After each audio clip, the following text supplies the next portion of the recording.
నమస్కారం ఈటీవీ 360కు స్వాగతం. ముందుగా ప్రధానాంశాలు. పౌర సేవల అమలు తీరు పర్యవేక్షించేలా ఎఫ్బిఎం సిస్టమ్ వివరాలు సమన్వయం చేస్తూ తీసుకురావాలన్న సీఎం. ఏలూరు జిల్లాలో డిప్యూటీ సీఎం పవన్ కళ్యాణ్ పర్యటన. ఐఎస్ జగన్నాథపురంలో పలు అభివృద్ధి పనులకు శ్రీకారం. మలకల చెరువు నకిలీ మద్యం కేసులో సిట్ దూకుడు. 6 నిందితులను కస్టడీకి తీసుకుని విచారణ.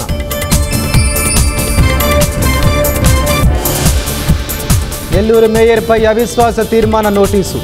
స్రవంతిని పదవి నుంచి తొలగించాలని కోరిన 40 మంది కార్పొరేటర్లు. కొన్ని గంటల్లో వాయుగుండంగా బలపడనున్న అల్పపీడనం. తుపానుగా మారే అవకాశం. భారీ వర్ష సూచన. నూతన సీజేఐగా జస్టిస్ సూర్యకాంత్ ప్రమాణం.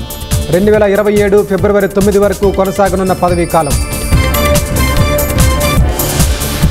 తమిళనాడులో ఢీకొన్న ప్రైవేట్ బస్సులు. 6 దుర్మరణం, 30 మందికి గాయాలు.